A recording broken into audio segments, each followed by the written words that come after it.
Hey,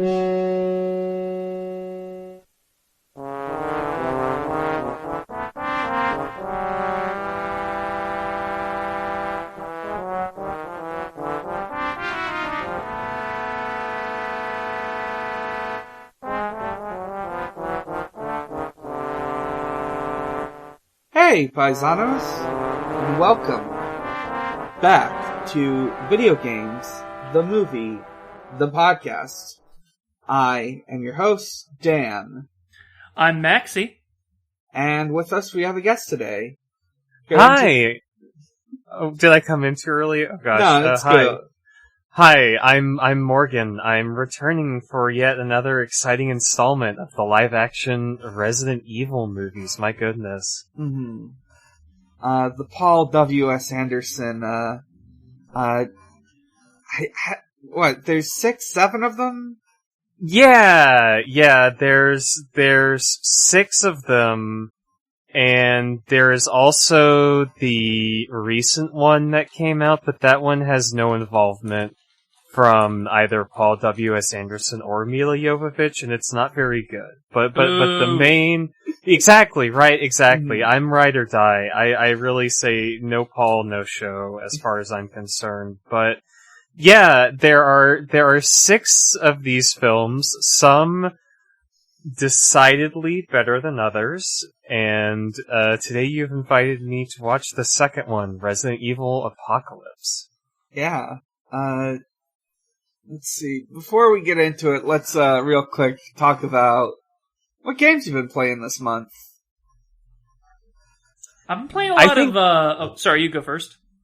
Sure, I was just going to say, I think I'm probably still playing the same thing I was playing the last time I was on this podcast. Mm-hmm. I don't know if I talked about it, but I've been playing a lot of Team Fortress 2 lately. Oh, neat. Yeah, that game, the thing about that game is that it's really good, right? I had played it a lot when I was a teenager. Like, when I got my first laptop that could actually run a game, right, I bought the orange box for it, right? Mm-hmm. And I really liked Portal. I thought Half-Life was okay, but I just fell in love with TF2, and you know, you kind of fall off of it over the years. I got really into Overwatch when that was like first released, you know, but otherwise I don't play a whole lot of first-person shooters. The reason I got really into TF2 is because it's free and the mechanics of it are still really good, right? And people I know whose computers can't run like the best video games or whatever, you can still run TF2 fairly easily, right? Just because of how it's made. And so I don't know, it's really fun to get back into that game because, like, as a construction, you know, it's maybe a little bit outdated, but as a gameplay experience and like the design of it and all that, it's very, I don't know, it's very well put together. It's still very fun to play if you get a group of people. I highly recommend getting back into TF2. I also recommend Vampire Survivors, which I've been playing lately. Yeah. Yeah, I've heard about that from a friend. Yeah. That is, from what I understand, a very number go up game. It is. It's like Cookie Clicker for people who are really into Castlevania. It's sort of just a game where you have to walk around a level and shoot bats and zombies and various other ghouls and ghosts and goblins. And eventually you get so powerful you just kind of can like sit there and then you just kind of let the game run until something kills you. So there are different achievements and stuff you can get. There are definitely various power-ups and things, but it really is, for me, I think the epitome of the podcast listen game, right? I play it while I'm listening to a podcast. I'll play that. My other ones I've played in the past for that purpose have been, I think, Civ 5 and what is the PC game that came out on Steam a while ago? I think it never got out of early access, but it's called Banished, where you kind of manage this small settlement of people out in the wilderness, and you have to do resource management and build buildings and stuff like that. Mhm. And those are my two prior games for that purpose. Now, I mostly just play Vampire Survivors because I like to see the ghouls and ghosts, and I think it's fun where you get the weapons that make big explosions, right? Right. It's like the, I don't know, it's the tough cookie clicker. I feel like explaining it as cookie clicker is a little bit reductive, but I don't really have a whole lot of other frames of reference for games like that, right? Where the objective is to just kind of make a number go up. But it's fun. You know, if you're into those kinds of games, I definitely recommend it. What about y'all? What have y'all been playing?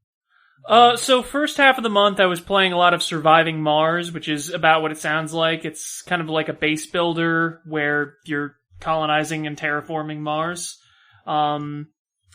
Lately though, I've been playing a lot of Dragon Quest Builders 2, which I don't know if you...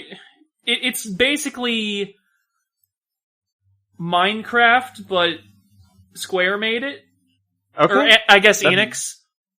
But it's a really weird game because, like, it is Minecraft plus Dragon Quest. Like, that's what it is, and it can't really not be that, but also it feels like it doesn't want to be that. Like, it's weird about giving you all the tools you want to play with, and, like, progression is directed in this very strange way. You have this big central sandbox island, but also there's only so much you get to do on it, and it feels like the systems that are there are, like, simultaneously not quite as robust as you like, but also they're always kind of pushing against you. It's very strange. Right. I remember I played the first one when it came out for Switch, and I think I only really got through the first level of it, but I remember thinking a lot of those same things, right? That it was a really cool concept, and I really liked the aesthetics of it, but I did feel like they maybe didn't capitalize on a lot of the mechanics of it, or go in depth with, like, some of the quest stuff as they could have. The thing that I found really striking was I got to a point in the main story where some NPCs, like, partially build a throne room and you need to finish it. Mm-hmm. But they built it so big that if you just enclose it, the game will not recognize it as a room. So it's like, okay, why'd you make it like this then? You know the system better than I do, man. You're designing it. Why do it like this? Anyway, I still might play a bit more of it, but it's kind of frustrating me because of all that sort of stuff. So I've also been playing Minecraft with my boyfriend. He set up a server. Hell yeah. Never really played Minecraft before, so it's a new experience. It's a good game. Here's the thing. Dragon Quest Builders explains everything too much. Minecraft does not explain shit to you. Mm-hmm. Just, I don't know, man. Here's some recipes if you know what they are, if you want to, like, scroll through the catalog. Fucking mine and craft. I'm not your dad.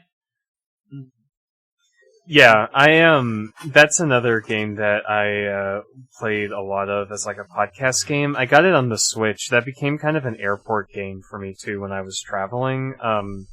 It's one of those games that I feel like is kind of easy to zone out to, and that's mostly what I like about it. I think when I play it, I kind of ignore any of the side stuff or the quest stuff and just end up mining for 4 hours straight, right? Just building shit. Is that kind of the same experience you have, or are you into the side stuff in that game? I mean, I haven't gotten that far into it. I just really started playing it a couple days ago, but so far, honestly, I just want to, like, explore the world and, like, make a cool base. Yeah. Yeah, the base building stuff is addicting. I really like it. Let's see. I've been playing Final Fantasy XIV, of course. I've been playing it for, like, several months now. Just the other day, I finished the, Stormblood expansion. I understand why the common consensus is, like, that Stormblood is the weaker of the expansions, but, nonetheless, the game is pretty good. I love the Lion Man I made in it. Yeah, you can do the lions. I always forget.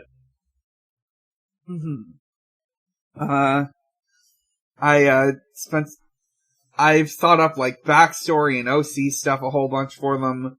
The other things I've been playing, I haven't been playing much else though. When the Steam Next Fest happened, I tried out some demos.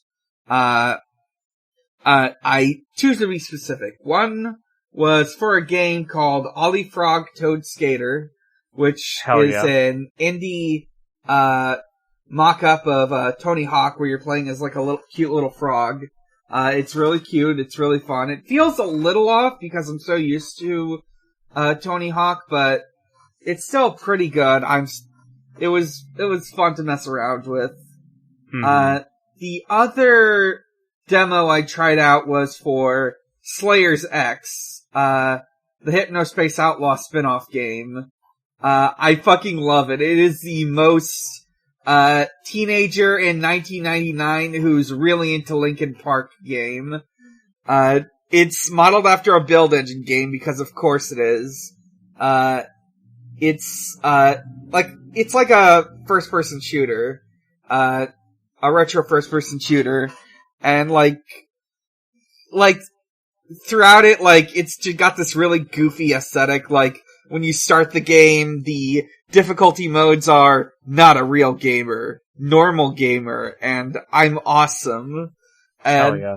And like, as you're like going through the levels, like shooting stuff, the main character, Zane, oh, by the way, the backstory for this is that the character from Hypnospace Outlaw, Zane Rocks 14, is now, who was actually 15, is now Zane Rocks 36, so he's actually 37. And he like found this disc, this like dollar store disc that he had like a game on that he never finished. It's incredible. He's like saying all these like goofy one-liners, except he's not very good at one-liners. It's stuff like, "That's messed up," or "You mother flippin' turd piles." This sounds great. Were you a big Hypnospace fan? Did you enjoy Oh, that yes. I love that game. It's one of my all-time favorites. It's Hypnospace, really good. Hypnospace fucking rules. Yeah, that game whips. If you're listening and you haven't played that game, I highly recommend it. Yeah.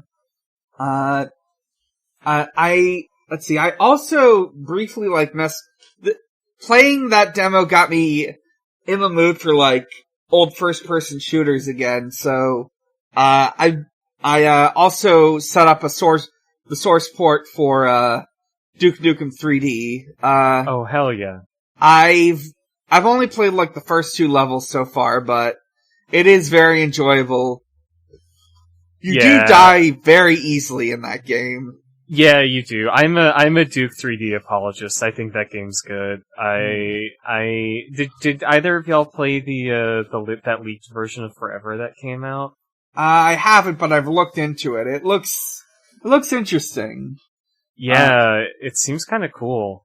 The impression I get is that it was, basic, not like finished, but a very functional game that basically just got thrown out because, the guy in charge was maybe not like considering how to run a project and instead of, oh, this game that is released is cool, we need to be that now.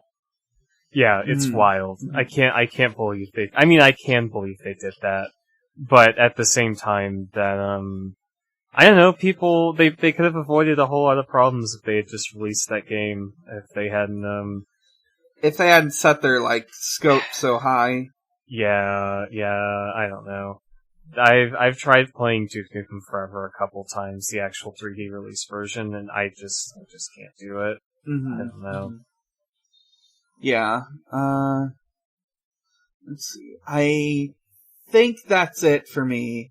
So, let's get into this movie. Hell yeah. Hey, speaking of video games by teenagers in 1999 who listened to a lot of Linkin Park, let's get into Resident Evil Apocalypse. Let's chew this movie up. Off the bat, how did y'all feel about this one? I gotta know. Up and down. Like, yeah. there are some parts that are just nothing at all, but then there are other parts where I was absolutely hooting and hollering at my TV. Yeah. The way that I usually don't with these.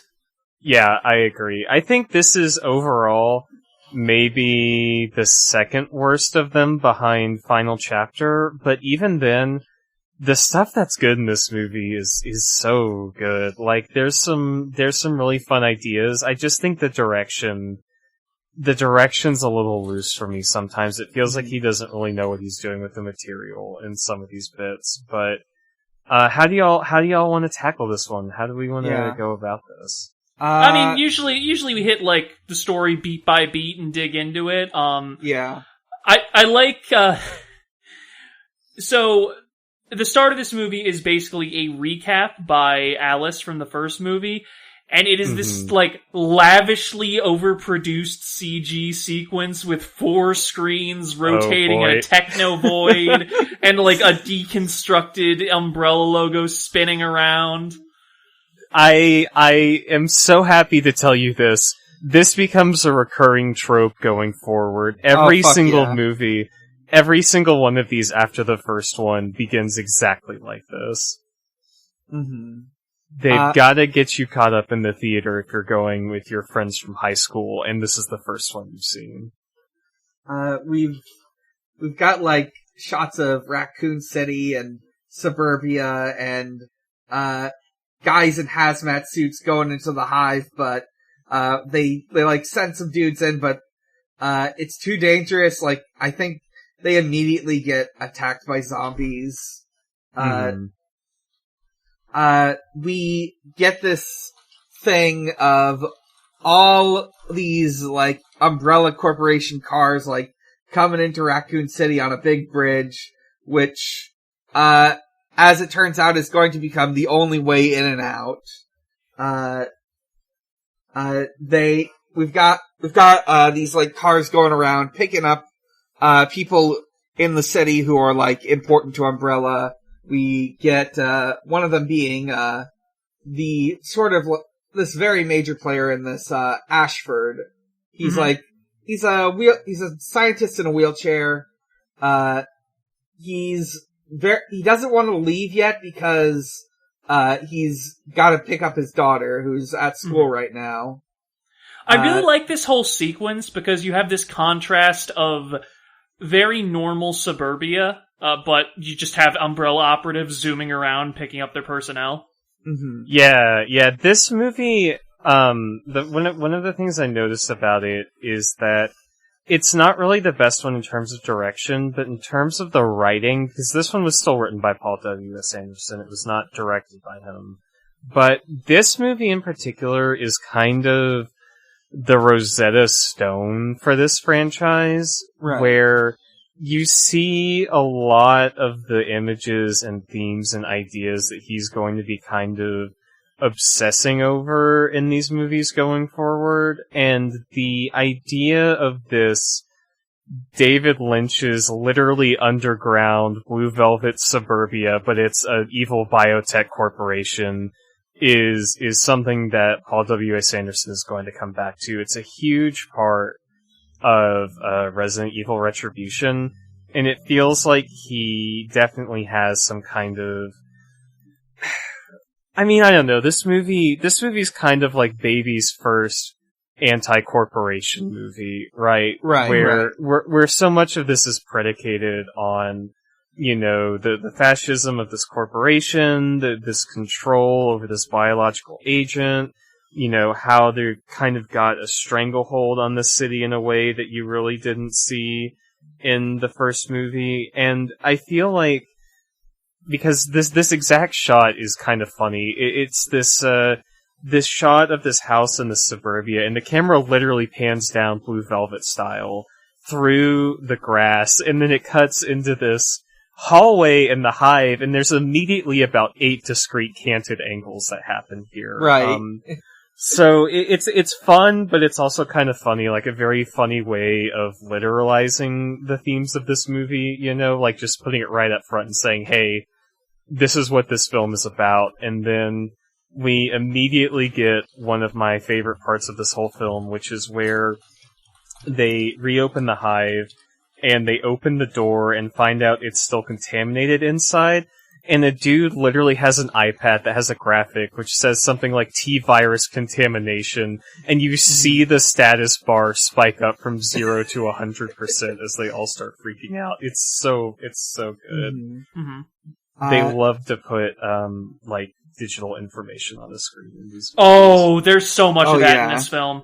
Another Paul W.S. Anderson classic. He loves to put all the exposition on the screen as literally as possible.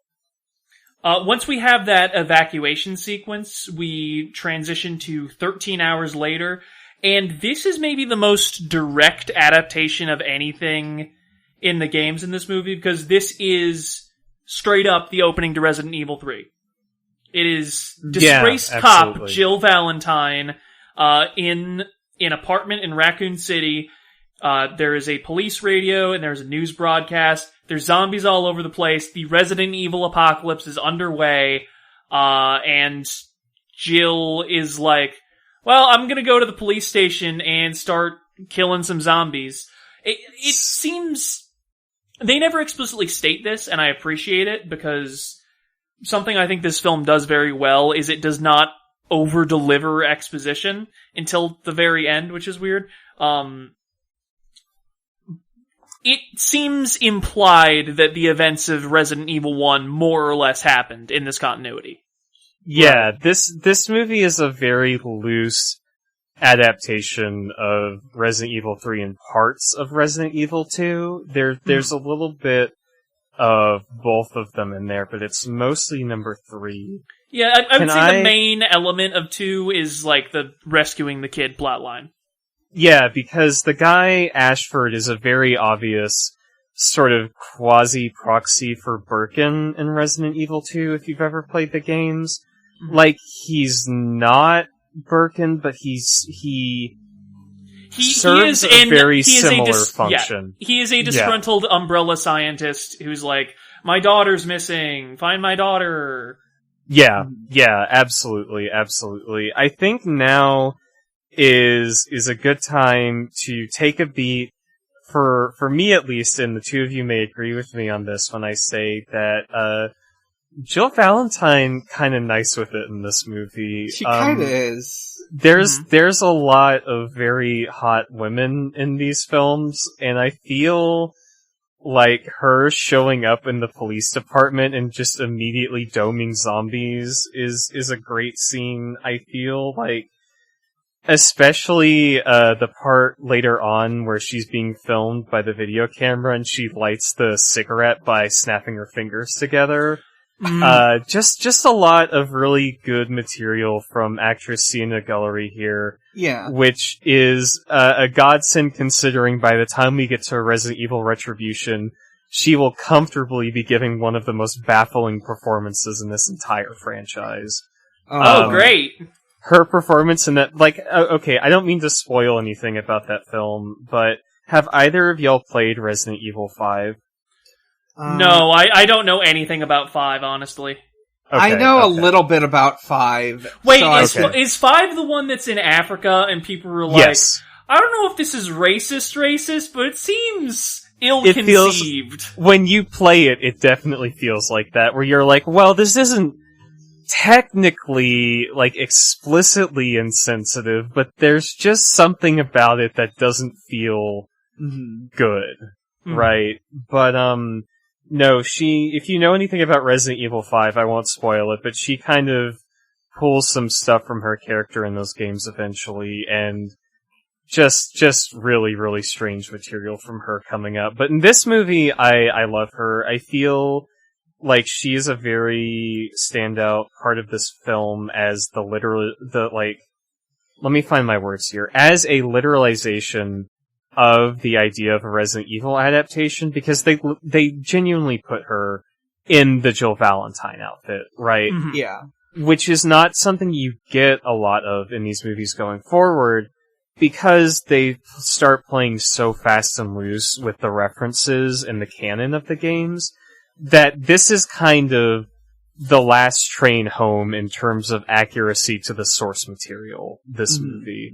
Everything else from here on out just gets progressively stranger, but this one I think is fairly solid, maybe not great, but certainly better than bad in terms of how it adapts the material to a mid to low budget sci-fi popcorn thriller, right? Right. Let's see. What was I gonna say? Other stuff that's happened in the film. The scientist, the Umbrella guys tried to pick up the daughter. She gets in the car. The car is immediately just smashed by, a truck. It's just so jarring and sudden.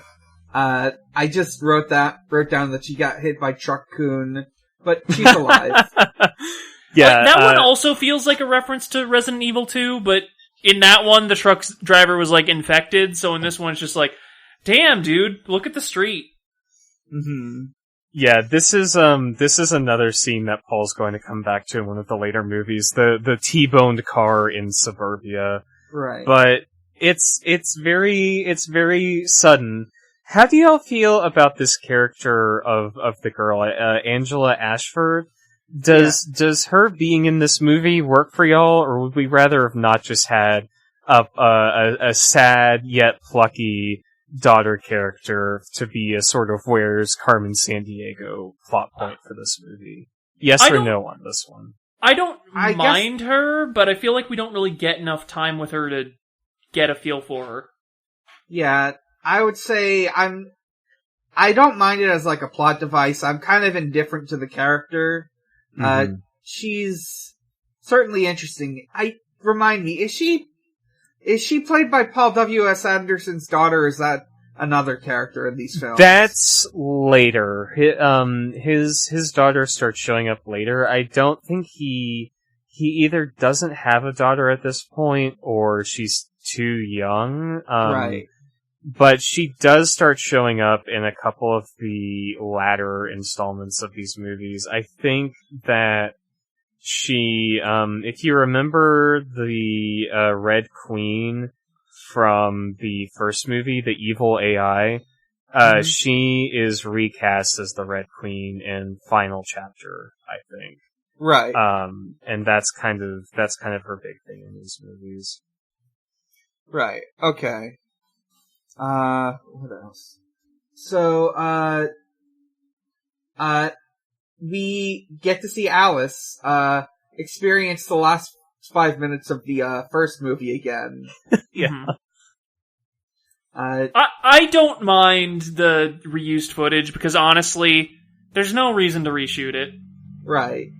I'm fine with them saving the time and money. Yeah, absolutely. It is pretty cool to watch again. It's a fun sequence. They're wandering through this empty city, her getting out her shotgun.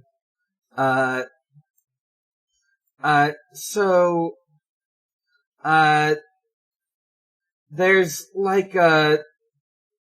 we get stuff of huge crowds of people. There's this woman running upstairs trying to get away from zombies, and this part where she has to get through a door, but it's locked and she has to put in a code. Mm-hmm. I love the transition, the camera shifting back and forth, from her and the zombies, and eventually when she gets it right, it's very entertaining. Yeah. So this sequence introduces us to our third protagonist, Carlos Oliveira, also from Resident Evil 3. A member of a small group of Umbrella mercenaries. They're in a nearby helicopter, and they're supposed to be basically doing crowd control, because most of the city's population at this point is gathered up at the one exit to the city, and having to go through a checkpoint for, frankly, understandable reasons. We don't have to hand it to Umbrella, but also don't let people who might be infected out. Right. Anyway, so this helicopter is near this rooftop. Carlos is like, hey, there's a woman down there. We need to go save him. One of his teammates is like, no, we've been ordered not to assist civilians.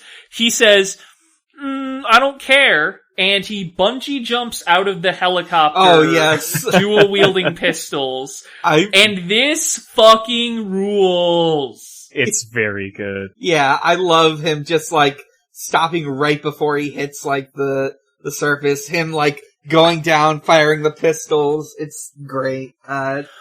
Also, I really like how this scene ends, where they're like, listen, we can help you, but the woman is just like, man, they bit me. I know where this goes. And she just jumps to her death. Honestly, props to her. Like, listen, go out on your own terms, girl.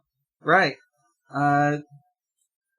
So Jill shows up at the checkpoint along with a partner of hers, Peyton. They're like trying to get an idea of what's going on when a guy seems to be having a heart attack, but it turns out he's a zombie. And, oh no. Yeah. Jill shoots him in the face, and like the umbrella guys like at the top of the gator realize that the infection's already gotten here, so they have to shut it down. They have to seal the city. Everyone here's stuck. There's no way out. Also, we do meet, like, this, like, dude. I don't think I found out his name until, like, the very end in, like, a subtitle. Let me just check here. Was it Kane? Kane, yes, Kane. Of course. His name's Kane. Kane is the man in charge of Umbrella operations during this outbreak, and he ends up being the antagonist for part of this movie, but not as much of it as you'd think. Right. Who is the antagonist of this film? If you had to pick one overarching antagonist for this movie, who would it be? I would personally go with Kane, but I guess the Umbrella Corporation as a whole, but even then... Yeah. I mean, no, I think that's accurate, because I think it's very much a systemic problem, you know? This is not something that's getting blamed on, you know, Wesker, or some CEO figure, or Fungus Kid, or whatever. It's, like, it is a whole-ass corporation, and its internal pressures are pushing it to make some awful decisions. Literally, the villain of this movie is capitalism, straight up. It's, absolutely. It is. It's like I said. It's kind of like Baby's first, you know, anti-corporation movie in that way, where like, I don't know, the ending of this movie has some good ideas. I don't think it's directed very well, but like, some of the stuff with how the villain is eventually dispatched and the irony of it. And Milla Jovavich getting a cool one-liner about how oh, you know, no. Listen, we'll get there. Yeah, we'll get there. Anyway, Umbrella, after they seal the city, the crowd is, like, pissed off and trying to, you know, they're slamming against the gates. So Umbrella fires into the crowd. They all disperse. And, Jill, her friend Peyton, who got bitten in the chaos, and, this reporter, end up running off together. Her name's Terry Morales for Channel 7 News.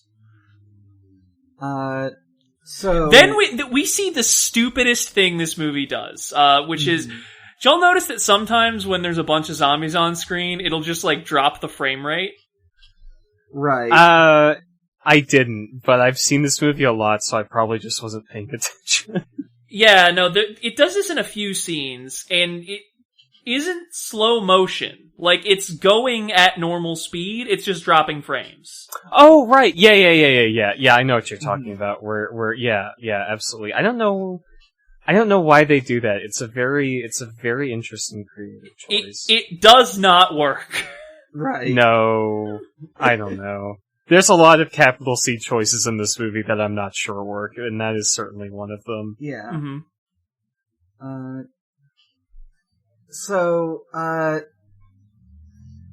Motherfucker. Okay, so, we get like shots of like Umbrella troops fighting zombies. We see Dr. Ashford. He's like telling him that he's not going to leave without his daughter.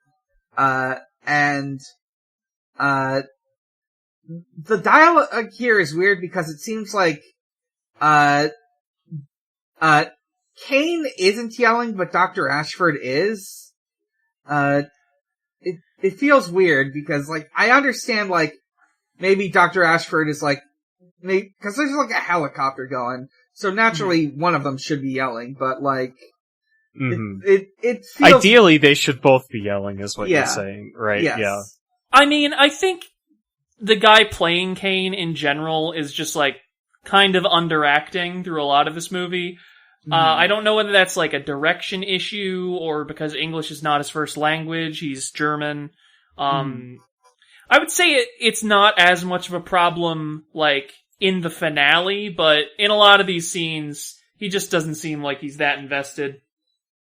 Right. So, Dr. Ashford tries to get on the computer. He's having some trouble.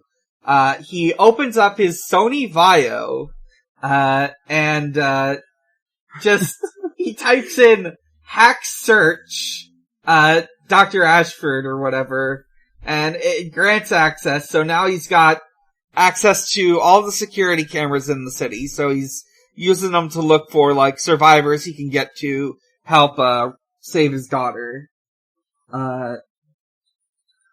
He finds, Alice. He plays an FMV game to find his daughter, right? Yeah. It's this sequence he's doing Five Nights at Freddy's.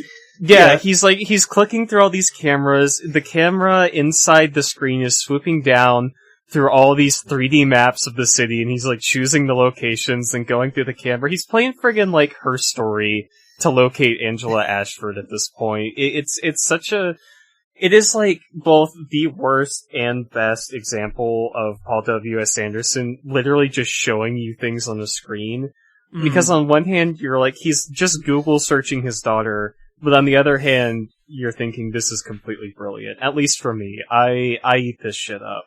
I don't know how y'all feel about it, though. It makes a good... You go ahead. No, you were saying. It makes a good framing device between, like, scenes, but, it is also very funny. I just straight up did not understand the situation correctly at first. Basically, I thought that the personnel locator was giving him wrong information on his daughter, so he was continuing to look for her elsewhere. But what actually happens is it informs him that she's holed up in her school, and he can't really go get her because he is a non-combatant in a wheelchair. So he starts like going over the CCTV footage to try and find and contact somebody to retrieve her for him. He finds Alice. She gets herself some clothes. She goes into like a camping hunting supply store for clothes, for more guns, and then she like collapses to the floor. She's not feeling good. She's remembering what happened at the end of the last movie. There's like this guy saying, "Up the dosage! Just do it!" You know what I will complain about in this movie? Too many goddamn flashbacks. Yeah, those don't ever really go away. I think this is definitely the worst one in terms of that, because it I don't know. I think you could cut this and the first movie together as one really long, like, 3.5 hour movie. I don't know why you would, but I think you could. And I think it would work in this film's favor, because you cut out all of this, like, I want him for the Nemesis program for, like, the 8th time, right? Like, we get it, he's in the Nemesis program, you know, we know the dosage has been upped. I agree with you that there's a little too much of that in here. Let's see. Ashford is also able to find, Jill, Peyton, and, Terry. Terry, yep. Yeah. They've gone into a church, this guy, like, points a gun at them and says that you have to get out, he's hiding here. They convince him to put the gun down. At this point, like, we get this whole thing with, like, Terry trying to, like, report on the whole situation, like, get an account going, and notes, like, she could get an Emmy for this. Grind set, honestly. So, Jill's, like, going around the church looking for any particular zombies and finds this very nice room where, a man and a woman are. The man is a priest and the woman is his sister. The man is he's an extremely British priest for some reason. There's a lot of British people in this American city. This American city that's definitely not downtown Toronto. So what's happening here is the sister turned a while ago. She's chained to the chair, and the priest has been feeding her corpses, which Okay. unbecoming of a man of the cloth. Okay, I don't want to do a cinema sense thing here. I really don't. But I need y'all to tell me right now, how long has it been since the outbreak started? Right. You know, now that you mention it... How long did it take for this guy to chain up his sister to a chair and start feeding her corpses? An hour? 2 hours? It is very... 15 minutes? It has very explicitly been... It was 13 hours between, Umbrella starting to evacuate people, which was before the outbreak took over the city, and Jill going to bust some heads at the police station. So, like, this has maybe been 15 hours at most? This guy skipped straight over the 7 stages of grief and said, alright, I guess we're making this happen. He is the only one in this movie who knows what movie they're in, because he's the only one that knew his sister had turned into a zombie. Yeah, he did have enough time to, like, restrain her without getting bitten himself, apparently. Yeah, and there's multiple corpses in this room, right? Like, it is not just a single corpse. This guy has been at work, like, he's been ready for this. This dude has been a doomsday prepper for the zombie apocalypse this whole time. I think that's the real story of this film. We need to get the prequel of zombies breaking into the parish office, and he just starts beating the hell out of them with a candlestick. Right. Oh, one got my sister, well, I'll just kill them and feed them to her. That solves both problems. We need the Resident Evil Father Gregory prequel film, please. I need this material. Maybe we get the limited edition HBO Max Resident Evil prequel, 6 episodes, an hour each, and we find out that this priest was also a secret Umbrella operative who was escorting baby Nemesis, and we're just now finding out about it. I'm very entertained by the thought of baby Nemesis. Baby Stars! Nemesis. Baby Nemesis. I love Nemesis. We haven't even gotten to him showing up in this movie yet, but I feel like I should preface this by saying I am world's #1 Nemesis fan club. If Nemesis has 1 fan, I am a fan. If Nemesis has 1,000 fan, I am the 1,000th fan. If the world is against Nemesis, I am against the world. No, Nemesis in this movie is so fucking good. I love Nemesis. Yes. The thing about Nemesis in this movie is he does a lot of cool shit in, like, the cheapest possible rubber monster costume. It's really? So... I thought it looked kind of good. I was very obviously a costume and makeup, but I thought it looked alright. It's not the worst, I'll say that, but I think the part at the end, which I won't spoil, that involves you, like, seeing Nemesis... Staring at his face, yeah? Yeah. It's a little much. But no, Nemesis gets to do some cool hot girl shit in this film. Jill's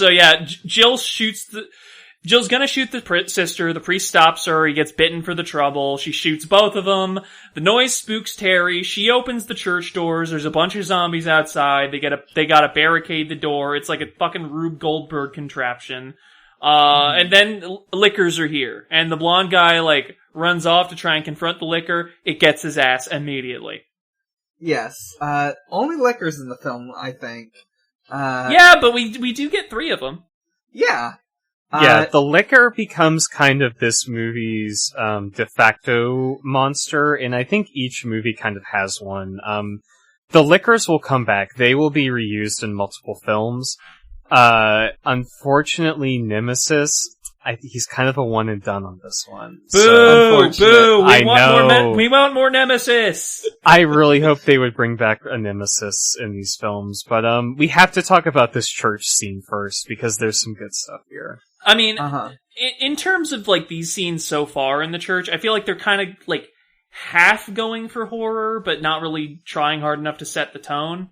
Like, this movie is an action movie, and there's some horror trappings, but if it tries not to be an action movie, I feel like it falls flat. There's very little in these films that I would qualify as being straight horror. It's mostly tilted towards action. Can I also bitch about something? This was true in the first film, and I bet it's true in the next film too. The color grading is so fucking blue. Hey, good news! Good news. The next movie is Resident Evil Mad Max. There is not a single frame of blue in that entire film. Okay, Instead, it's orange. I'll take orange. It's a change of pace. But, like, it strikes me here because in the first movie, you know, it was in an underground medical facility. It's gonna be blue. I get it. In a lot of this movie, it's outside. They're doing the standard day for night blue tint, like, we can get a little dark, we can't get it that dark because that'd fuck with the camera settings. Shit. Like, I get all that. The sequence is in a church. The blue color grading does not work, because it's like, this is all candlelit, and there's stained glass, and there's, like, pews, which should be this deep brown, and it's like, no, it's all blue. Yeah. Maybe it's, no sense of place. Maybe it's like that series, what is it, Book of a New Sun, where everything's blue all the time because the heat from the sun is dying, so it's all blue and red. I feel like that's maybe the universe we're operating in here, because even the outside scenes when she leaves the hospital are very blue too, right? And those are in broad daylight. It's the Eiffel 65 extended universe. So, they've got these lickers, they're like trying hard to fight them, they're in a lot of danger when a motorcycle goes through a stained glass window. Yeah! Alice is here, baby! Let's go. She's got 2 guns plus some extras. She like does this bullet time thing where she fires 2 bullets. Okay, hang on. Cannot emphasize enough. Before that, she ghost rides her motorcycle into one of the lickers. Then she does the bullet time thing with bullet cam in order to explode the motorcycle and take the licker out with it. Yes, it's incredible. It's so fucking good! Yeah. Hey, good news. Once we, I know I hyped this movie up a lot, but I'm biased. Resident Evil Retribution is just scenes like that for the entire film. That's why it's the best one. Yes. Listen. I don't want to take away credit from Milla Jovavich here, because a lot of this is down to, you know, her physicality, her acting, and so on. Mm-hmm. But also, Paul W.S. Anderson, the man who wrote these movies, world's most powerful wife guy. Yes! Absolutely. 100%. That's the appeal. Like, that's literally the appeal of these movies, is that he just starts writing these for no other purpose than to make her look as cool as possible. And by the time you get to 4, it really leans into that, and Retribution is kind of the perfection of that formula. And, this movie has some great stuff. I love this motorbike. I always am a sucker for a good bullet time sequence, and every time one of these movies has a bullet time sequence where the camera rotates around the bullet to see the Umbrella logo, I pop so hard for that. It's so much fun. They really, if nothing else, these films are good at being the kind of movies that make you want to yell in the theater, right? Right. Absolutely. So yeah, Alice is able to take out the other two lickers. One, she uses SMGs to knock over a giant cross and pin it to the ground.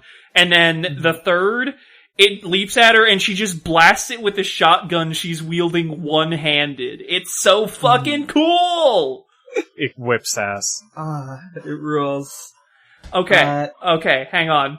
Here's the part that I really want to dig into. Because after this church sequence... Alright, so when Jill was at the police station earlier, there was a suspect in custody next to a zombified woman who was, like, trying to bite him. And she managed to save him, as well as several others, by just headshotting some zombies. This man, who has a stupid fedora, and, like... Yeah. I cannot describe his outfit accurately. He has, like, a stupid fedora and, like, this flashy waistcoat, this whole outfit. And he is cruising along in a car. He sees a zombie cop, runs him over on purpose, yells, GTA motherfucker, 10 points, and then gets distracted by some zombie strippers and crashes. Now, here is the dichotomy of this man, who we will learn is named LJ.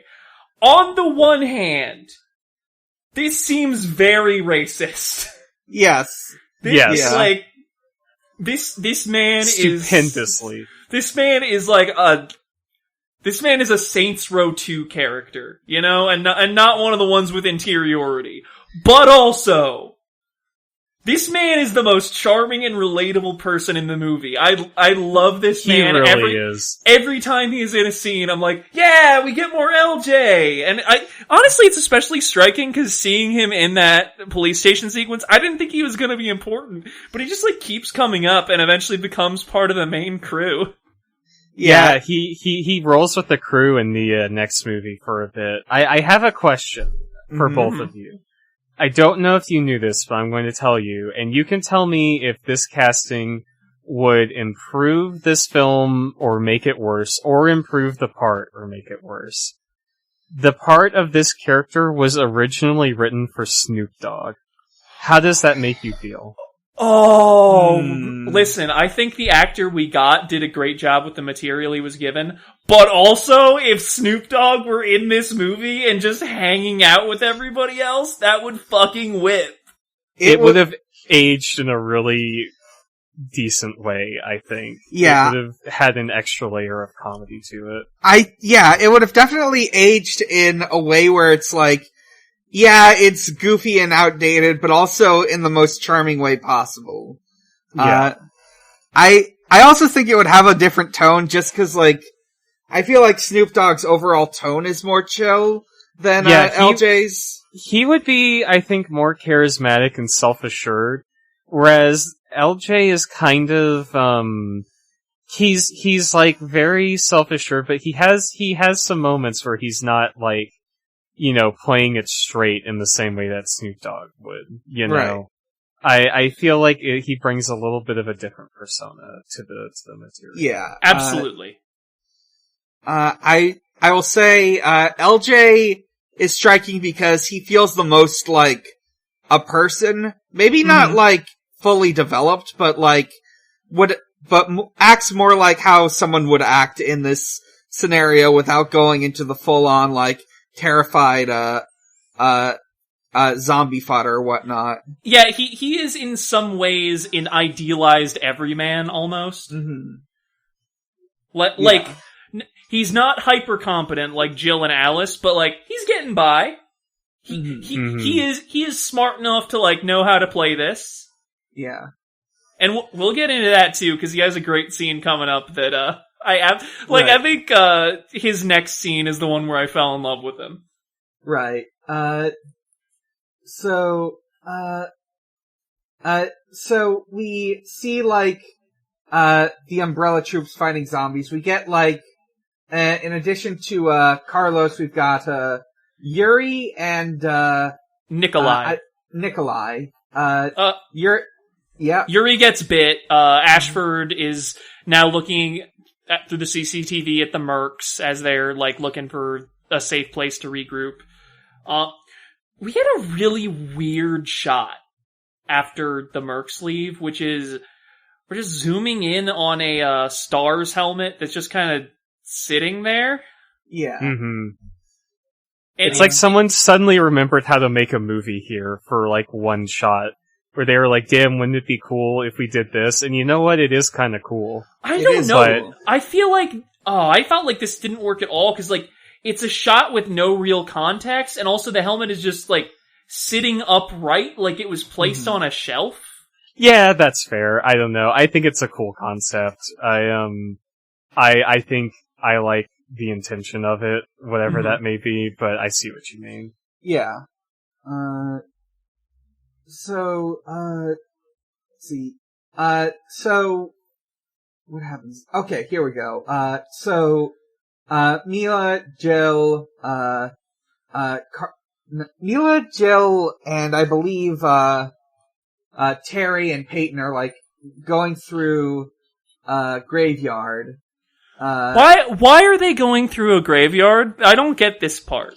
Because they're the stupidest people alive and they don't realize they're in a zombie film. Like, literally, that's the only reason. Now, in fairness, I did not know that the T-virus could, like, get at existing corpses that were underground.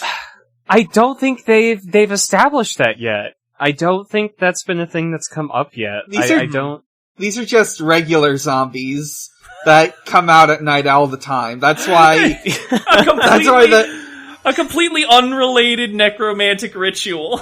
Yeah, that's why the priest was up to that whole thing with the corpses. Right. Yeah, they accidentally walked into an Evil Dead sequel is what happened here. I mean, amateur mistake, but it happens to all of us, you know. I also assume they're in a graveyard, maybe like it's attached to the church.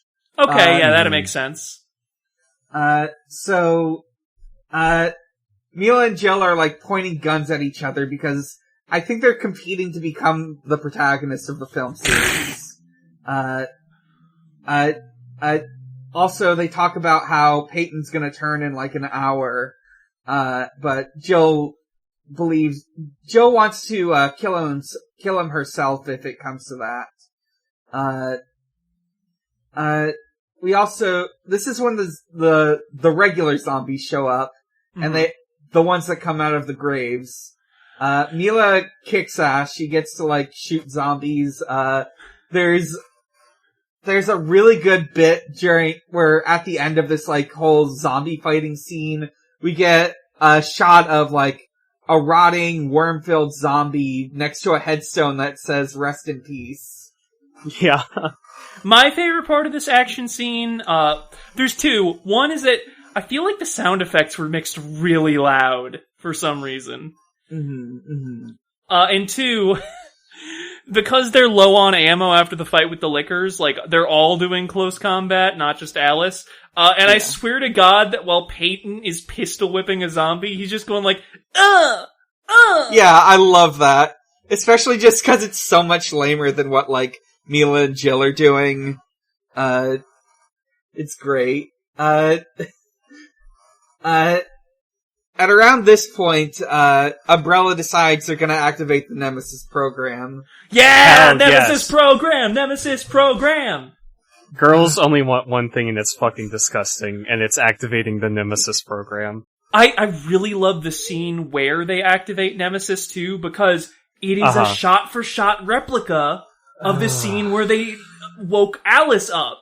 And, like the same benchmarks and scans show up on the computer screens, the lights turn on, but, like, it seems like the systems are starting to deteriorate a bit, or they're buckling under the strain. There's this, like, really good soundtrack to it. Oh, yeah, where it's like the like... Yeah. This, like, harsh synth. I feel like this is one of the only times in the movie that we have, like, an atmosphere going, you know what I mean? I agree, yeah. I think aside from this, the soundtrack for this movie is super, super generic in comparison to the first one, which was disappointing because that had, like, a Trent Reznor remix and, you know, like, System of a Down or whatever, or Rage Against the Machine. It had Rage Against the Machine, I think, in the credits or something, but This movie is really generic with its soundtrack, except for the Nemesis theme and except for the end credits where they play Kill Switch Engage for some reason. Mm. I really like this stuff. I really love Nemesis. I am one of my creative obsessions in stories and stuff is the idea of the big bioweapon, of the creature or the monster who is created and, shipped out as a weapon. And, even in Nemesis, they send him in, the big crate, right? They airdrop him in, which is so fucking cool. Oh my god, I have to calm down, because I get really worked up over Nemesis, but, as we all do. Yeah, I just think he's a fucking incredible monster. He's one of my favorite monsters in fiction. He's a very cool design. Yeah. Yes, oh my god. Literally the background of my computer right now is a high-resolution image of Nemesis from the remake version, where he has the huge heart valve on his chest, and his outfit is all the black, kind of garbage bag looking material, and he has the caution stickers all over him. That's so fucking cool.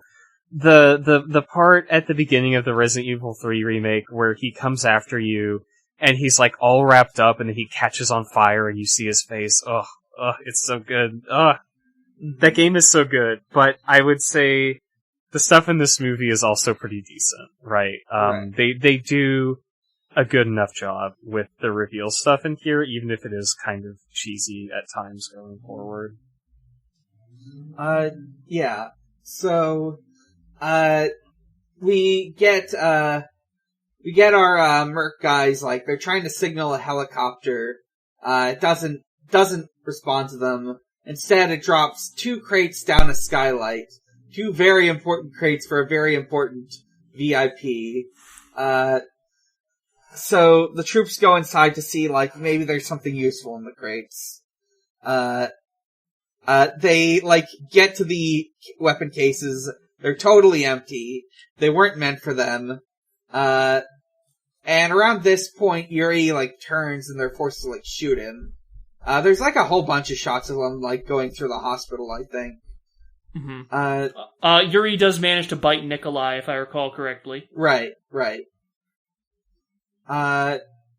Then, we, cut back to, we cut to LJ. A cowboy. We cut to this fucking Dead Rising 2 character. We cut to the sniper from TF2. We cut to this cowboy motherfucker huddled on top of a movie theater with, this 60s ass classic sign. I guess he's part of Stars. LJ is there. He's trying to, open up another car so we can maybe get that going. It looks like the sniper is going to shoot him, which is weirdly charged imagery for this movie. But it turns out he was actually aiming at a zombie right behind LJ, so it's fine. Right. Yeah. So after seeing this, he, goes inside this, building where Stars is huddled out. Stars just looks like, I don't know, Stars does not impress me in this film. These are just normal cops. Yes. Yeah. The cowboy is very fun. There is a 60-year-old man in here for some reason, and a bunch of normal cops, and that's it. There's nobody else who's as interesting as starting off with the cowboy, I have to say. It was his last day on the job. He was gonna retire tomorrow. That's always such a... You hate to see it. You really do. So he goes inside and they all point guns at him, but they give him a gun, but he doesn't want it because he's got his own guns, which are custom gold-plated pistols. Very cool weapon, not really used. Yeah, he's got that Duke Nukem special, right? Yes, he's got the Duke Nukem guns. Anyway, fuck all that shit. Nemesis is here to play in his big leather coat and big stompy boots. I love him. He's so good. Great. Yeah, we love Nemesis. This is a pro-Nemesis podcast. I want to go to a goth club with Nemesis. Yeah? Hell yeah. That's, the original Nemesis design is so Hot Topic. I really like it. Like, I really like the new one a lot because it's fucked up in more of like a weird mad science way, but the original one is so of an era and of a time and of a design sensibility. He's got like buckled leather arm warmers on, for God's sake. It's so good. Impeccable. It's so much fun. Yeah, he's got all these like leather straps on him. He's like just shrugging off all this gunfire. And then he I can't remember, he fires a rocket at the sniper, and then just gets the entire STARS crew with a pull of his minigun. Yeah! So specifically what happens is, the sniper fires him, he retaliates with the rocket launcher, we get some great pyrotechnics, and then, we get some exposition back at an Umbrella facility, about, STARS, Special Tactics Rescue Squad, what they are, and Kane is like, we need to get some combat data. This is straight out of the games. They're all about the fucking combat data. So yeah, his main directive is now kill STARS. And he says the line we all love to hear. He says, "STARS." He doesn't say it that much in this movie. He says it twice. Yeah, man, a few words. I can respect that. That's true. But yeah, like you said, he mows down the STARS, but also he manages to do it without leaving a scratch on LJ, who's just standing in the middle of all this. And then this is the scene where I fall in love with him, because we see him through Nemesis's point of view. He's marked as, threat minimal, and he just raises his guns, drops them on the ground. He's like, "We're cool, man. I have no problem with you." And he gets downgraded to none, and Nemesis just leaves. And besides me just liking LJ doing the obvious smart move in this situation, I really like that Nemesis doesn't kill him anyway, because I feel like that would be the, easy bad guy move, but this sort of hammers home.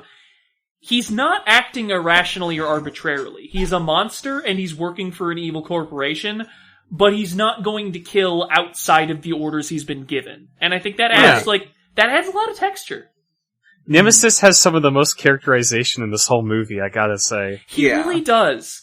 Also, he's got a sense of fashion. He's got preferred weapons. He's got a moral code. I mean, how much can you say that about other characters in this movie? Not very. Yeah. Here's also a thought I had when this happened. I was like, obviously they're not going to do this. But what if this guy just became Nemesis's sidekick? Oh, hell yeah. Well, he doesn't have a problem with me if I don't pull out my guns. He's killing any zombies that are in his way. He becomes moral support. What if I just hang out with this guy? Yeah, lore-friendly companion. I don't know, it makes you think. Maybe Nemesis should be called Nicemesis, and we should just not point a gun at him, and it would be okay. Listen, he only really kills cops. This is true. This is true. This is certainly true. Much to consider, much to think about. Nemesis, ally of the people. Absolutely. I mean, Nemesis he's kind of like a Frankenstein situation in this one, right? He's kind of against all odds, this movie really tries to make Nemesis into a tragic figure by the end, which I don't necessarily agree with, but it's certainly a choice, right? And it's a choice they commit to. Absolutely. God bless him. Let's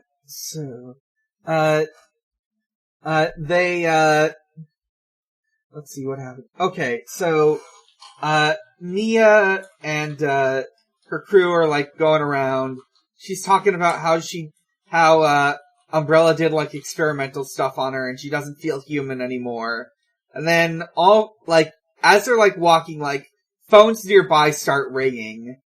They're initially gonna ignore it, but it keeps going, so, Alice answers the phone. It's Ashford. He gives them the he gives them an offer to escape the city if they save his daughter. So he also points out that Raccoon City is going to be sanitized with a nuke. Or is that someone else who says that part? I think it's maybe he says it to Alice, and then Alice conveys it to the rest. I know that Alice explains when Peyton is like, we should just barricade ourselves inside a safe building, wait for this to blow over. And Alice is like, no, it's getting nuked at dawn. That's not an option. They're gonna get nuked. They're gonna cover it up by saying there was a Chernobyl incident.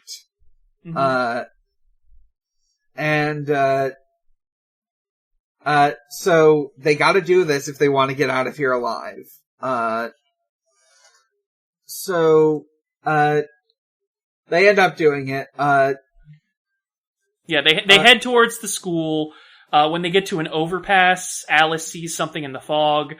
Peyton is getting increasingly frustrated and anxious, so he opens fire on it. Turns out it's Nemesis. He gets shot dead, immediately.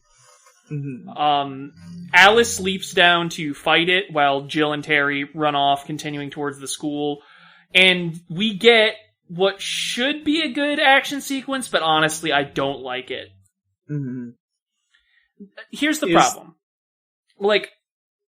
This whole thing feels like it should be kind of a cat and mouse thing, and that's clearly what they're going for, but Alice is straight up superhuman. That has not been explicitly stated yet, but it's just the way she moves. She is doing things that are not humanly possible. And Nemesis can't fucking aim, even though earlier he was able to kill 12 guys with a minigun while avoiding collateral damage. They're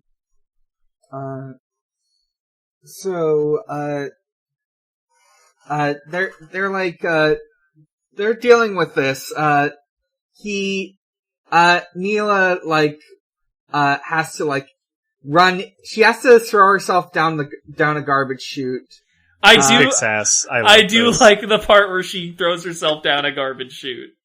Nemesis just, smashes through a wall. He fires a gun into the trap. He fires a rocket into the trash, but she's able to, get out just in time. He gets the order to disengage, so he does. There's this very upsetting bit where, she has to, set some broken fingers back in place. Yeah, I did not like that part. Schnasty, yeah. Yeah, Jill is trying to hotwire a car. Peyton has become a zombie, and Jill's gotta shoot him. The Umbrella Mercs, Nikolai and Carlos. Nikolai and Carlos, yes.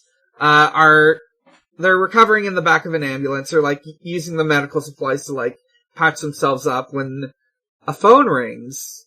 And we know what's gonna happen there. LJ joins the crew. Yeah, he just, flags them down while they're driving in this car that Jill is hotwired. And just, they're just well, yeah, alright. The more the merrier. They manage to reach the school. We get a meaningful pan over to a Raccoon Police Department K9 unit van with the kennels, busted open.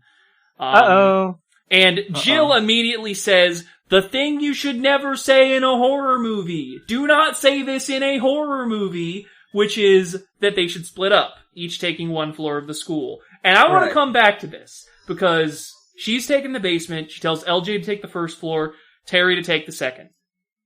That sounds like a YouTube thumbnail you would see, just a picture of you, head in your hands, screaming, and then the text says, don't ever say this in a horror movie, and then in parentheses, not clickbait.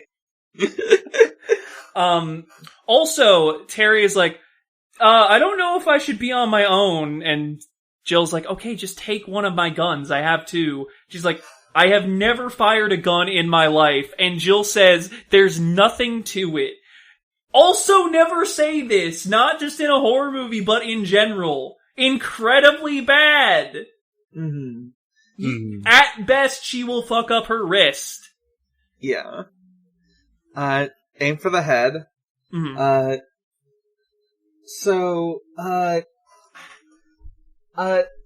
Terry, no wait, shit. Okay, yeah. Here we go. We get, LJ looking around. He gets jump scared by a skeleton. Mm-hmm. And it's in like a science lab, so it's a plastic replica skeleton. And then, like, as he's letting his guard down, a real zombie attacks him. But he gets saved by Carlos. Terry thinks he finds Terry, descending a staircase to the second floor. Mm-hmm. Listen, I don't want to be CinemaSins about it, but like, it was one scene ago, guys. Like, come on. Yeah, I mean, it would work just as well to have her climbing up some stairs. But she finds this girl rocking back and forth. She's facing away from the camera, so you know she's a zombie. No, what are you talking about? This is Angela, obviously. Oh, right. And it's totally normal that when she calls out, the kid does not respond. She gets attacked by a horde of zombie children and gets eaten by them. Where did these kids come from? They were hiding. The room is completely empty when she enters, and then it's like, it looks over her shoulder and there's like 24 of them. It's like in a first-person shooter. She like activated like the trigger and one of the monster closets opened up. I will say, dumb scene, but I do really like the shot it ends on, which is her camcorder just on the floor recording her own gruesome death. Yeah, it's great. Hey, talking about scenes that are like set and staged weirdly, Jill is in the school's basement gymnasium, which has a floor just covered in basketballs. Yeah, they were, they were shooting some hoops when the zombie virus broke out. How many hoops were they shooting? There are a lot. Listen, there was a conference in town, it's very tragic. The biannual, greater, Raccoon Metroplex, b-ball hoop shooting contest was going on. That's why you didn't hear those kids come in, because they were out there practicing their footwork and they moved very silently. Of course. Of course. Yes. So Jill, is, searching, and she finds Angela, in the same room. In the same room, yes. In the same room that Terry died in, but now there's no kid zombies, I guess. She was pretending to be a kid zombie or something, I don't know. And she's telling them about how, she's Angela, her friends call her Angie, she's a little girl, and they get the camera, and around this point, they get attacked by zombie dogs. Yeah, they're going through the cafeteria. Jill isn't able to kill the zombie dog, but Nikolai manages to shoot it. And he does say stay before he double taps it, which is, it's a good one-liner. But also, this is maybe one of the funniest things in the movie. He introduces himself, and the second the last word is out of his mouth, he gets jumped by 2 more dogs. Yeah, it's incredible. We get some more zombie stuff. We get Jill snapping a zombie lunch lady's neck. And what a sentence. What a sentence that is. The zombie dogs are coming, so yeah, they chase them into the kitchen. Jill sets off a gas leak, and then they manage to get around the dogs. She attempts to set off an explosion by throwing a lit match in there, but it goes out. But thankfully, Alice is here now, and she just flicks a lit cigarette in there. Hell yeah. This is great. And then she, wields this fire blanket like it is a shield from God to protect... The fire blanket... Oh my god, the fire blanket bit is so good. First we get the part where she avoids a tactical missile by dunking inside of a laundry basket. Mm. Now we have her avoiding the literal Dante's Inferno under a fire blanket that is about as thin as probably the blanket I'm wearing right now. Really, really tremendous material from this film, I gotta say. Yeah. You can see her face when she does it too, so, even, I guess that's the power of blankie mode. So, yeah, she's able to protect herself and Angie,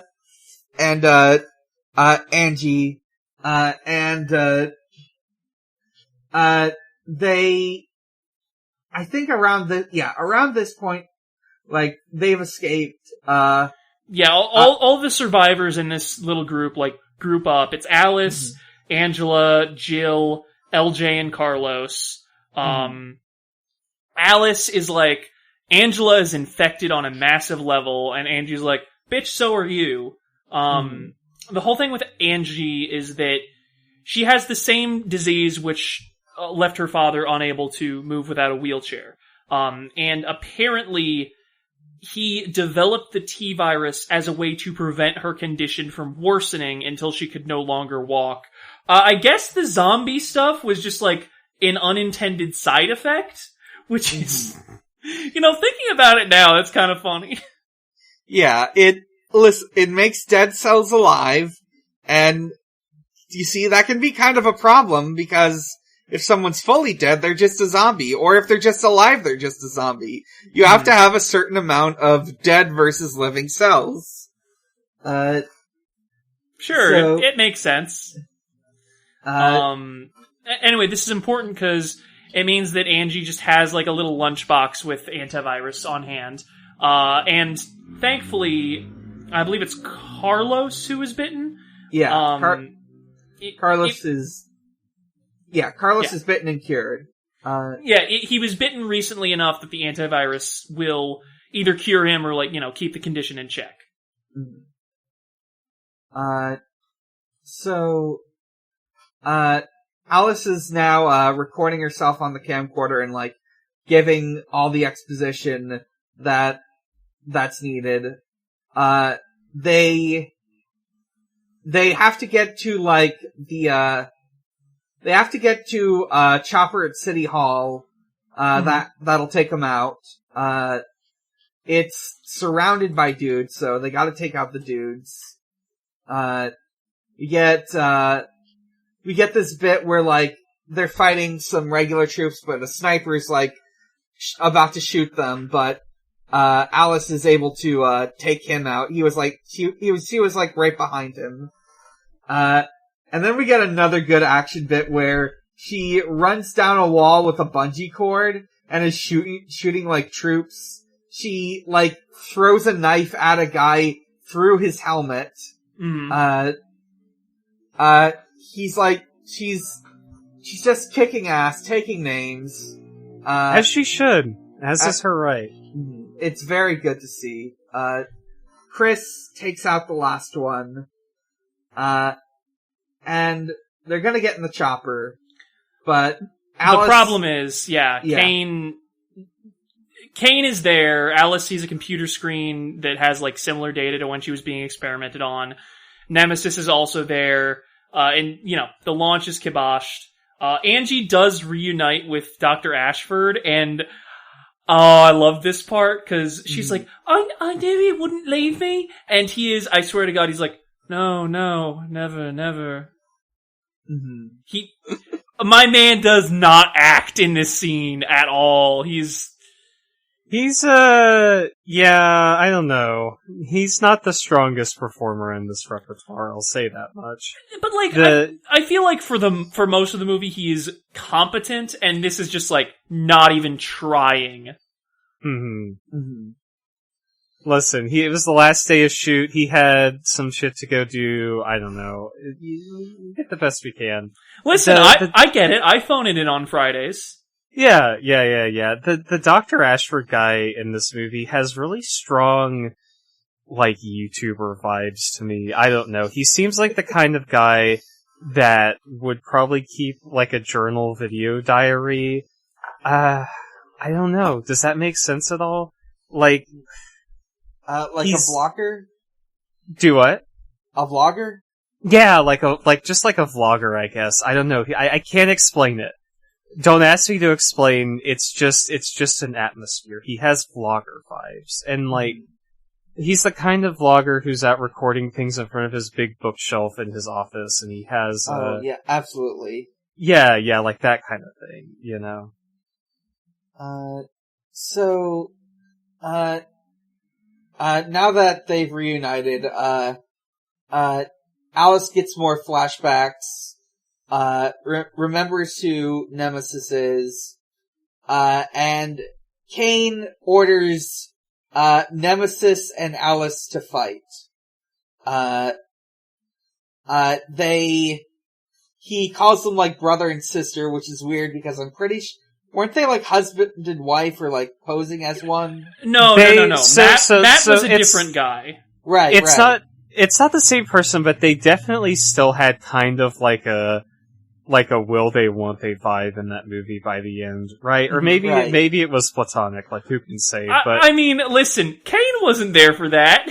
Yeah, he doesn't know. It is very funny that you've got Milla Jovavich and then this latex-equipped Hot Topic disaster, and he's like, yeah, you're basically siblings. I don't see what the problem is. I mean, here's the thing. His name is Kane, so if he's going to pit two super weapons against each other, he's going to be like, oh, I could make a whole metaphor out of this. Yes. He's a guy with a brother who sees every relationship as brother and sister, or something like that. It's like he's only seen The Boss Baby. Yes. Anyway, Alice is like, I'm not gonna do that. He's like, okay, I'll just kill all the rest of your friends. And she's like, yeah, no, you're not gonna do that. He just immediately shoots Dr. Ashford. Mm-hmm. And then he's like, that guy was useful to me. He had medical knowledge. You think I give a shit about any of the rest of you jokers? Mm-hmm. So she agrees to fight. We have another really bad fight between Alice and Nemesis, and I wanted to like this fight. I mean, it is, on one hand, you are right, it is quite stinky. It's not, very good in the traditional sense, but, on the other hand, they do sword fight. They do sword fight. I wish they could sword fight without, like, cuts in the middle of each swing of the sword. Yeah, it's very hard to follow what's going on. An insane amount of motion blur. Also, listen, it's radical. It's radical art. You know, we're still catching up. Listen, the cuts and the blur are one thing. That's like standard bad action editing. But it also keeps, like, cutting back to Kane's face. And, like, he looks halfway between confused and bored. And it's like, yeah, man, me too. But I thought you were into this, so. Doesn't do the action any favors. That's to be sure. Yeah. And here's the other thing. Like, the sort of end of this fight, basically, is she impales Nemesis, and then she has, like, another flashback montage thing, and it seems like she's just now realizing he's Matt. And it's like, yeah. Girl, how many times have we heard the phrase, I want Matt for the Nemesis program? Like, whose flashback is that? Whose flashback is that if it's not hers? Are they just flashing back for our benefit? Is she not privy to those? What's the deal? Like, it is really some put two and two together type shit. Well, maybe Alice is like a toddler where she doesn't have a whole lot of object permanence in that way. Right. Where it's just like, oh, there's somebody there, I don't know who though. It's a mystery. Maybe. So that's what, later on, like in the end sequence, when they're talking about her cognitive abilities improving, you mean, they weren't talking about like her getting psychic powers, they were saying she can understand that when we do peekaboo, we're still there, just behind our hands. You're talking about this and it always makes you remember, because I always forget when I watch this film, that the fight with Nemesis is not the end of this movie. There's still like 20 whole minutes of movie after this happens, which is this movie has some denouement. Yeah. Yeah. What I love, the most important thing about this whole fight sequence is as like we're getting the big revelation that he was that the Nemesis was in fact the guy who was in the Nemesis program. We get like close-ups of Nemesis's big, beautiful blue eye. It's so silly. And he's like crying.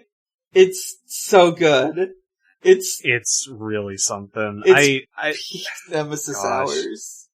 Big Nemesis hours. It's like, here's the thing. I've spent this whole podcast saying, oh, I'm the Nemesis enjoyer. Oh, I love Nemesis. Ooh, marry me, Nemesis. But this does not work for me. Nemesis stops becoming interesting for me as soon as you stop making him a weird, fucked up, biochemical zombie weapon and start making him weepy, white guy, CIA agent who was turned into the friggin' Hot Topic Molgoth, right? Like, that's just not as compelling to me, but it is very funny. They may have all just had a single tear roll down that big latex face, but from what I remember, they do at least restrain from that. So basically, Kane is like, okay, do it! Kill him!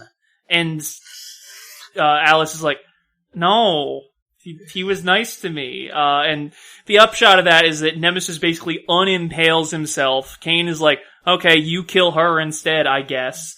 But instead, it's unclear whether this is like out of love and compassion for Alice, or because he's mad that his boss called him an evolutionary dead end.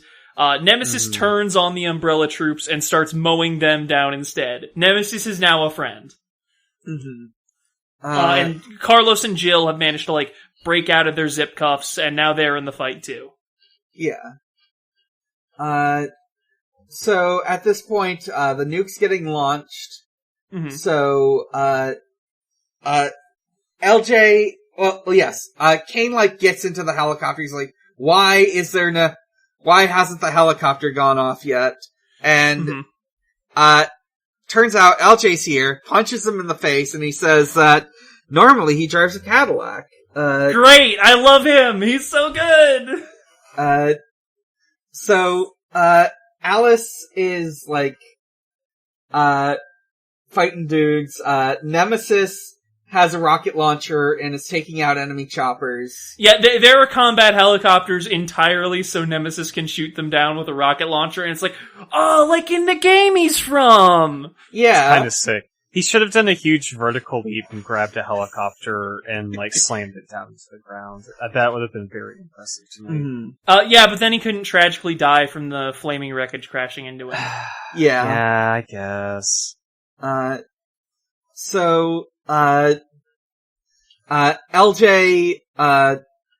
everyone gets into the helicopter. LJ forces the pilot to take off.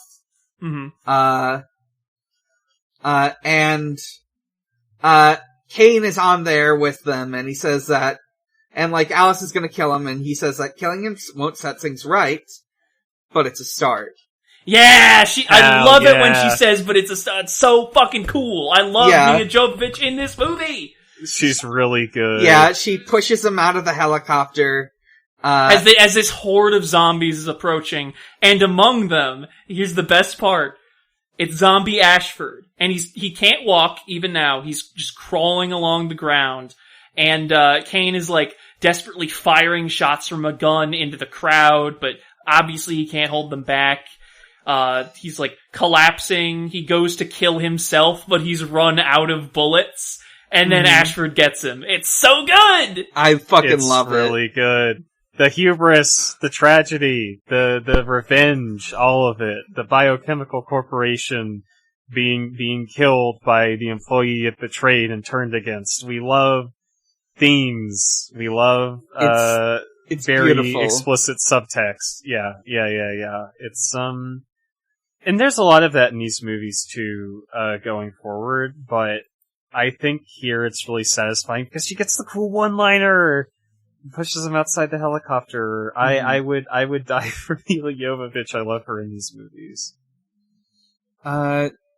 So, the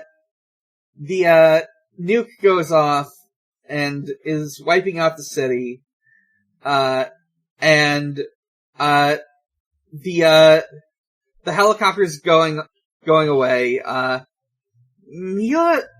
Alice gets stabbed at some point. So specifically what happens is there's a flying piece of debris and it's going towards Angie, and Alice shields her with her body. Yeah. And the helicopter crashes outside Raccoon City. No bodies found, just Alice. We get a TV sequence. Initially, the truth has gotten out. We now know that Raccoon City, that was destroyed by, the undead plague. Yeah, the undead plague. Yeah, the whole video that was, the video that was recorded on, I gotta remember her name now. Terry.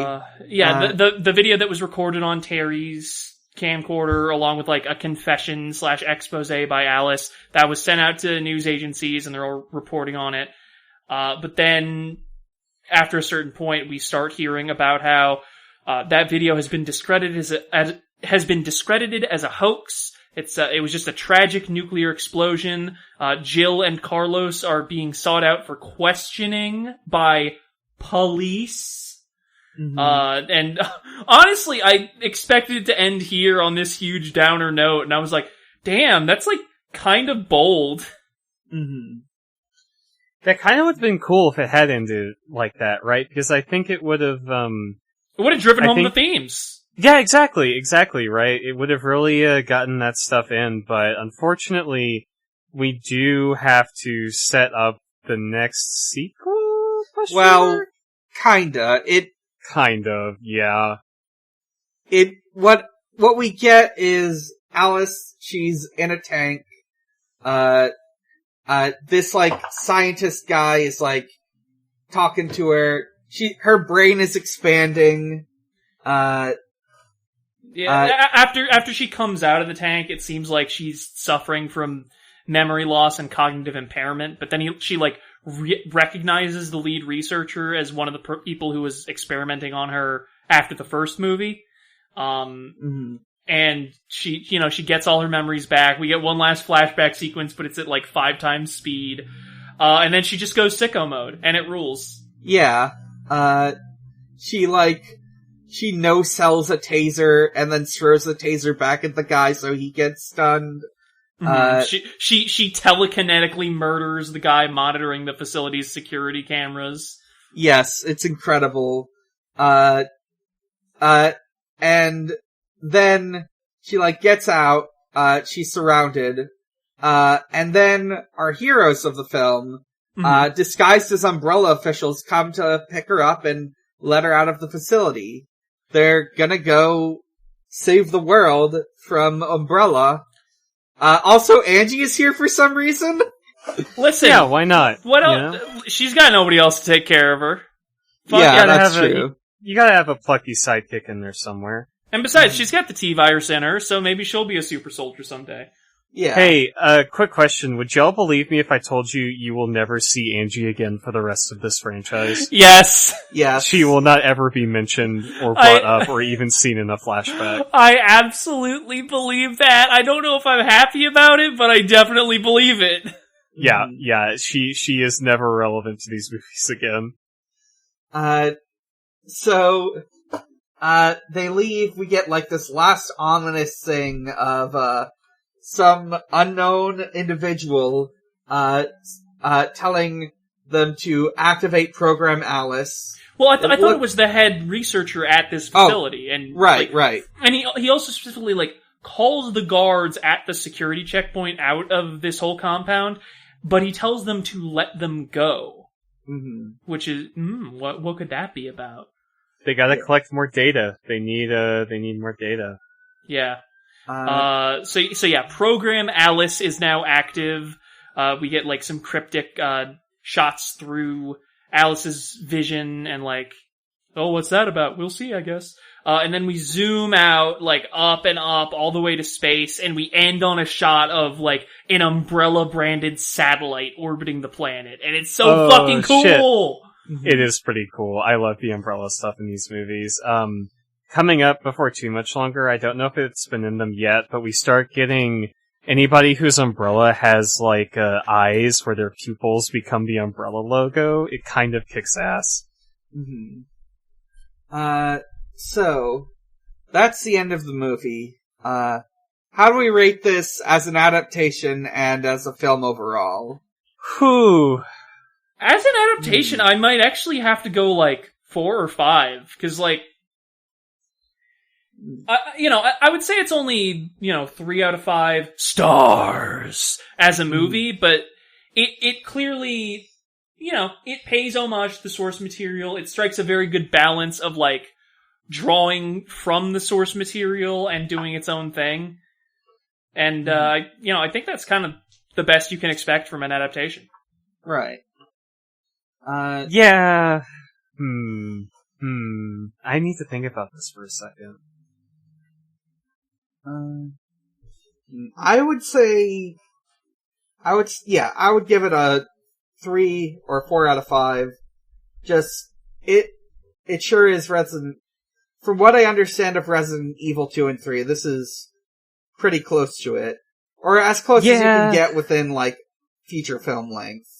Yeah, totally. It's not, as someone who loves those games, it's not really, super, super accurate, but it gets the broad strokes. I mean, it does take some liberties, but right. what doesn't, right? It does put Nemesis, it is fairly accurate with, 70% of that stuff. I don't know. I wanna say, a 3.5 for accuracy. Mm-hmm. Because it references a lot of stuff, but it doesn't really nail the vibe. Yeah, I think I'll lower mine to a 3.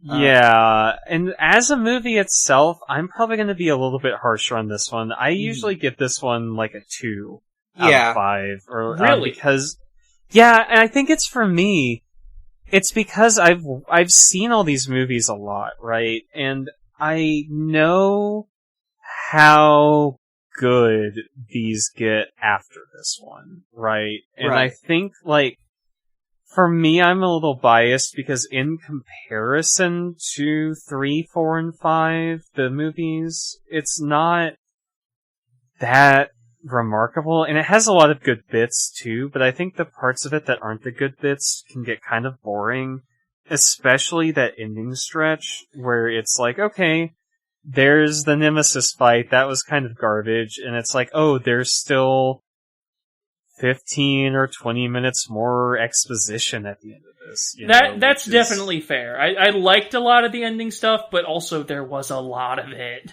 Mm-hmm. Yeah. I mean, I could go either way. I think for me, I'm gonna round it out at 2.5 stars in both categories. Just even right in the middle for me. Right. I'll go with 2 out of 5, just cause there's some good action in here, but I feel like there's not enough tension to be a good horror film, but also not enough action to be a good action film. Mm-hmm. It certainly has some good moments, but I feel like rewatching this, it's definitely weaker than, some of the, other films in the series, especially, compared to the last one. Yeah, 2 out of 5. Yeah, it's not a bad movie. It's fun in places for sure, but in my personal thought, it just kind of like the stuff that isn't fun almost outweighs the stuff that is. You know? Right. I had fun watching it again. I'll say that much. It was good talking about it with y'all. Mm-hmm. So I actually had a couple suggestions. Oh wait, no, we have questions first, right? Yeah, just, wait, actually, what was your rating as a movie? Mine, I know, I'm sticking with maybe like a 3. Hell yeah. Alright. Alright, let's go over the questions. If you want to send in a question, you can, send it in on our Twitter, that's, at VGTMTP, yep. Or you can send it to, our Discord. We got one question from, previous guest, Sky. So, as someone on the outside looking in, I want to ask a bit of a silly question. What is Resident Evil about? The best I can tell is zombies, unless you're fighting mushroom men or vampires. So, I mean, the thing about Resident Evil is it's all structured by the malfeasance of the Umbrella Corporation, which is nominally a consumer pharmaceutical company, but they have a side business where they make bioweapons. In a lot of games, those are zombies. Sometimes it's other monsters, like, as we see here, Nemesis, in Resident Evil 7, and I think 8, I'm not entirely clear on how 8 works, but, it's mold monsters. All of it that's 7. The mold monsters is 7. 8 is the one with the stacked vampire lady that everyone likes. I know it has the stacked vampire lady, but it's is she a vampire lady because of mold or what? Yeah. Oh, I don't know. I never finished that game, to be honest. Anyway, the point is, all it's just tied back to the Umbrella Corporation trying to make a buck off of turning people into bloodthirsty monsters, basically. Yeah, I'd say that's fairly accurate in broad strokes, The ones, the kind of arc of the franchise is it goes from a game which is largely kind of a haunted house monster mash thing with that sort of bio-horror stuff creeping in towards the end as you figure out more and more about why the house is a monster mash. And then as they progressively go, that stuff gets pushed more and more to the forefront, to where it starts becoming more of an action horror thing. I mean, Resident Evil 4 is pretty much comedy horror, right? But then, 5 gets really goofy, 6 is weird, and then 7 and 8, like you said, get back into mold monster, biochemical weapon kind of horror stuff. I don't know, there's a bunch of different protagonists, the games are really good. If you're listening to this and you've never played any of them and you're thinking about it, those remakes of 2 and 3 that they released a few years back are both spectacular. Really, really fantastic games. But it is kind of just an entire franchise about how fucked up it is that corporations can do weird, evil biochemical things, Which, again, you gotta respect it. Mm-hmm. Right. So what were you going to say about suggestions? So I was talking to my boyfriend, Zach, and there were 2 I was looking at that they expressed interest in. The Assassin's Creed movie and Doom. Oh, I was thinking about what if we talked about Doom. Yeah, let's bring them on next month to talk about Doom. Alright, we're doing Doom next month. Fuck yeah. I'm sure we'll have fun ripping and tearing into it. Yeah. That's a joke. Yeah, that is a joke. I'm full of them. Yeah, we're about done, so, let's do some plugs. Morgan, where can we find you? Yeah, I'm on pretty much every social media website under CurseGoat, Twitter, Instagram, Letterboxd, etc., etc. I write a lot of movie reviews these days. I haven't officially announced it on my Twitter yet, but we've announced it in other places. I am now the virtual programmer for Hyperreal Film Club, which is a a local cinema organization here in Austin. So, if you're interested in that, you can go check out their website or Instagram, where we have information about the programs I'm doing for them. I am on the podcast Emoji Drome 2.0 with Sylvie from Friends at the Table. We're on a bit of a break because Sylvie went on a trip, but we are going to start recording that again this upcoming week. I don't know, when is this coming out? When? Not to talk shop, but do you have like a rough window? I try to aim for like before the month is over, but honestly it'll probably be up like a week or two into July. Okay, yeah, great. In that case, we'll have definitely recorded and posted a new episode by the time you hear this. Mm-hmm. Also, this has not explicitly been made public, and I don't know if it will be, by the time that this episode goes up, it just depends, but if you're a fan of the JoJo Rewatch podcast Dogs Must Die with, Chip Cheesem and Ironicus, you should keep an eye on your podcast feed on July 11th. I will not say why, but perhaps you can hazard a guess. Oh, of course. Yes. Aside from that, I think that's everything, you know? Mm-hmm. Just doing my thing out here in the world. How about y'all? Well, I'm Maxie. You can find me on Twitter and Tumblr at MaxKnightley. That's MaxKnightley.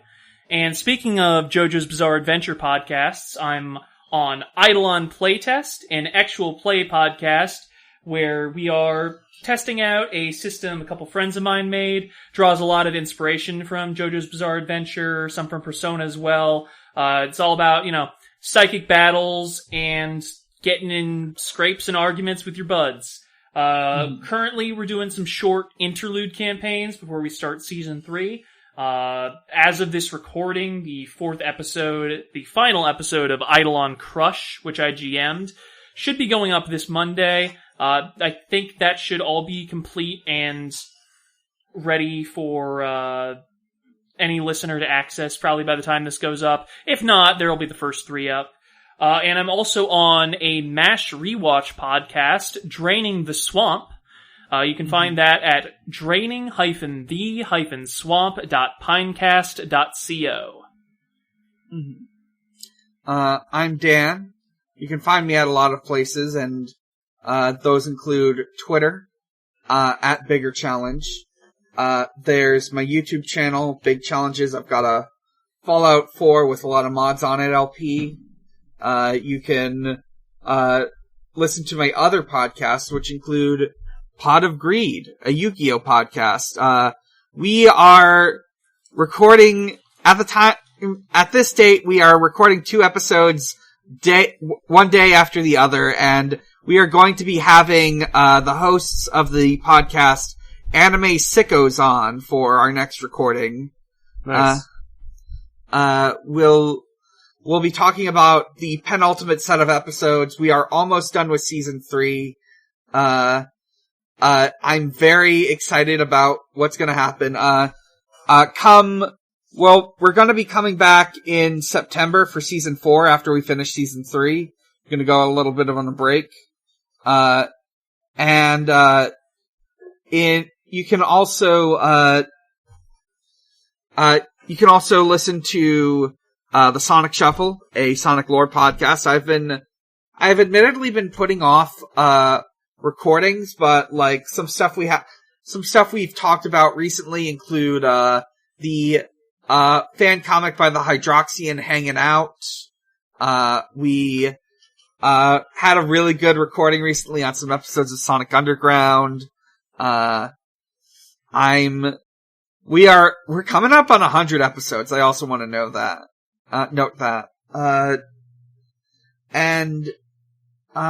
You can listen to my finished podcast, Chill Bleed, about Ill Bleed, my inactive podcast, Strangers Fiction, which is an actual play. And last but not least, you can visit at Xbox_holiday, where Usher celebrates holidays with Xbox. Happy Pride Month, Xbox. Happy Pride Month, Xbox. Happy Pride Month, Xbox.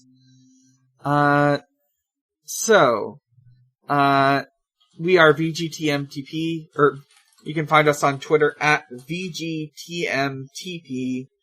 You can find our Discord from there. It's a handy way to send in questions. I think that's everything. So, until next time, I'm Dan. I'm Maxie. I'm Morgan. And this ain't no game. Good night, everyone. Good night.